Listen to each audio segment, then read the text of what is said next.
So they get you. They do get you out. Yep. They put the phone in your hand before you go into surgery. Right. So we're back in Kandahar at the hospital, and someone hands me a phone. And I forget how it even went. Like, I was on a lot of drugs by this point. One thing about getting wounded is get to do a lot of good drugs. Here's what you told your dad. Yeah. They got me, Dad. The Taliban. But I'm alive. I'm going into surgery. I'm going to get through this. Don't worry. I kind of want to compliment you right now because you always hear of, and I'm basically complimenting like all my buddies. Anybody that knows that got wounded, they're like, hey, don't worry about it. I'm going to be okay. Yeah. And at the same time, you called your dad like, Dad, I'm wounded. I'm going into surgery. Don't worry about me. Yeah. You know, that's why. Actually, what's funny is Mikey Monsoor, who was one of my guys, got killed in Ramadi, and I mean they were in grueling, sustained combat every single day, firefights. I mean, he went Winchester on his heavy machine gun so many times that I don't even know. Like one time, I went to visit him in their camp because I was on the other side of town. Winchester means completely out of ammo. Oh yeah, sorry. Winchester means you're out of ammo. So I went to his camp pretty early in deployment, maybe 3 or 4 weeks into deployment, and I went over to their camp to see how things were going.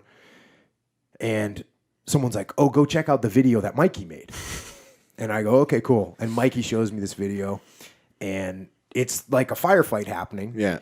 And he's filming, he's sticking the camera up above the wall, and then he turns it back on himself, and he says the name of the part of town that they were fighting in was called the Malab District.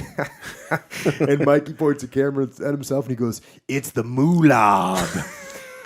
And so I'm looking at him laughing, and then, you know, me being Mr. Professional, and I go, "Hey, man," and he's a new guy, right? And I'm, you know, Jocko, you know, and so I go, "Hey, man, what are you doing filming when there's a firefight going on?" I go, "You need to get your gun up. Like, I don't want to see this again." And he's like, "Hey, sorry, sir, but I was Winchester." And I go, "All right, man, film some vids then, if that's all you got left. Be the document guy then." Yeah. And just like in my opinion, to go Winchester for SEAL, if he's anything like our machine gunners, that's pretty tough to do. Oh, yeah. So it's not like Mikey wasn't carrying a ton of rounds. Yeah. But like I said, my point of telling this story was that, you know, this was happening on a, you know, fairly regular basis. Definitely firefights. He wasn't going Winchester all the time, but he but I'm just saying, multiple times.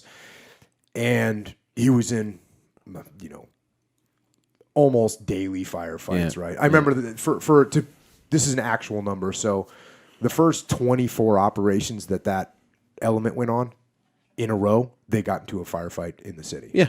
And then they had one where they didn't, and then they went right back to it again. So they were getting a lot of firefights and in a lot of danger. And when I got home and I got to know his family a little bit, you know, his family was saying that when he'd call, they'd be like, "What are you doing over there?" And he'd say, "Oh, we're just training some Iraqi soldiers. Yeah. We're just on base.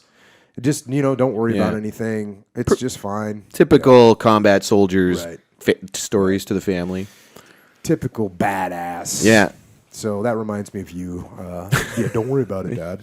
It just got blown up. Yeah.